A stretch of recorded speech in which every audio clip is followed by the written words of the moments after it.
All right. Welcome, one and all, to the first round, first match of the League of Inadequate Gamers. Coming to you live, this is Cervantes, aka Nick, hosting.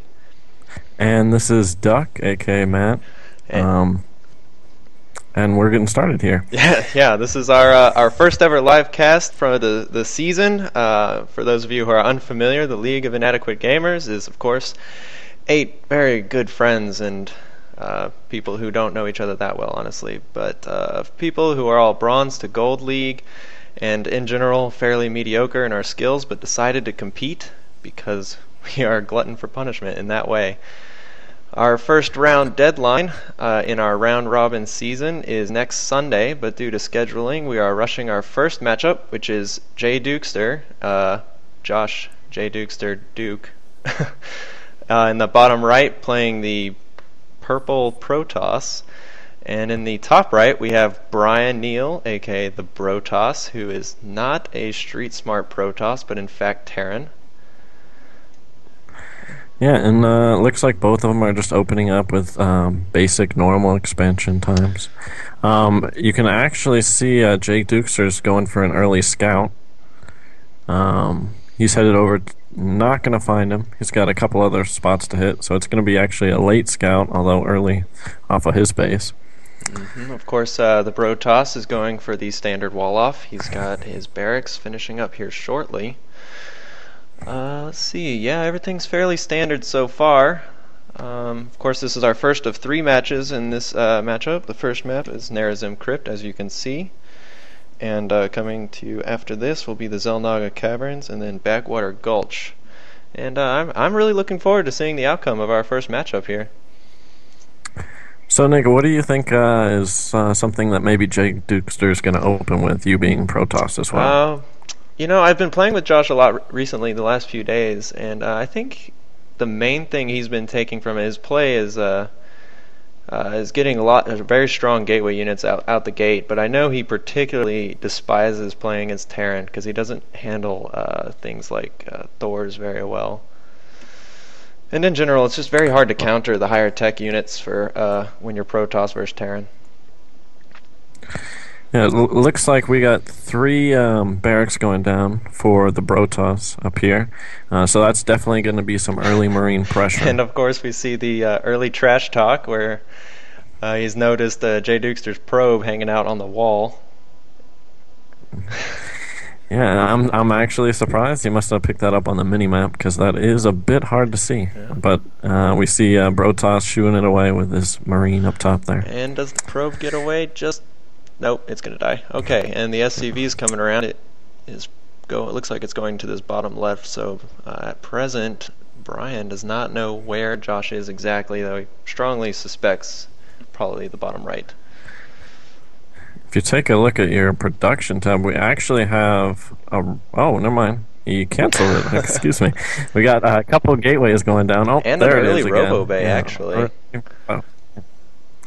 Yeah, that was in an earlier position, but he decided to cancel it and remove it. I'm not sure why he went there. Maybe he locked up a probe or something. But I wonder what he's going to go. If he's going to try and get some Immortals out, maybe, or maybe some Warp Prism drops. I would favor the Warp Prism drop on this map. With that big open area to the right of Brotoss's base there, I think you could easily warp some units in, and it might be favorable. Although Brotoss is setting up quite a few supply depots on the edge to help spot. This is very true. And as we can see, he's researching stim pack and concussive shells. It looks like he's going for the fairly standard MMM ball pretty rapidly here. So we'll see how that plans out. Both players doing a very good job keeping their mineral count low. It looks like they both only have 1 gas so far, which is kind of interesting. And it looks like Jay Dukester's bringing out an observer. One thing to note here, the Terran actually has quite a bit on the economy of Josh. We're looking at 24 probes to only 18 SCVs, which is pretty substantial here in the early game. What we noticed in the last game we cast of the Brotoss is against you, actually, Matt, was that he failed to expand, and that really made his economy suffer in the mid to late game. So we'll see if he took any lessons from that particular matchup.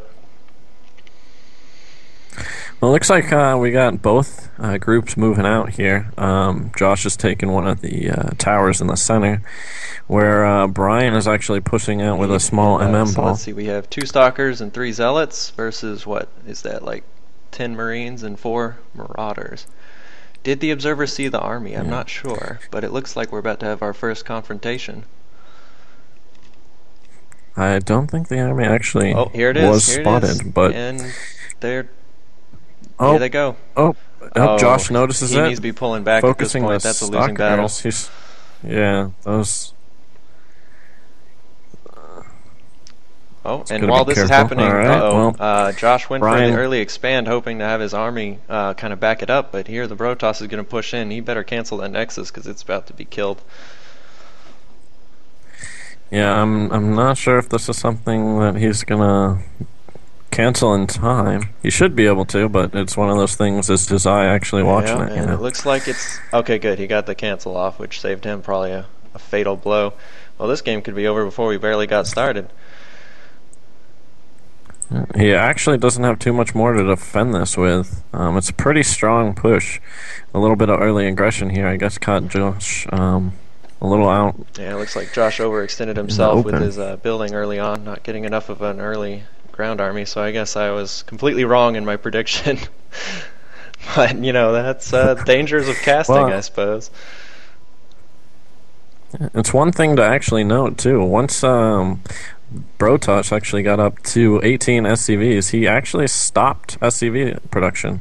You know how I was noting about the earlier with the economy of Josh being slightly ahead. I think it's more because he was hoping to hit this early time and just there make we go, the GG, and that wraps up our first game. Probably a little disappointing for Josh, but we'll see how he bounces back in the next 2.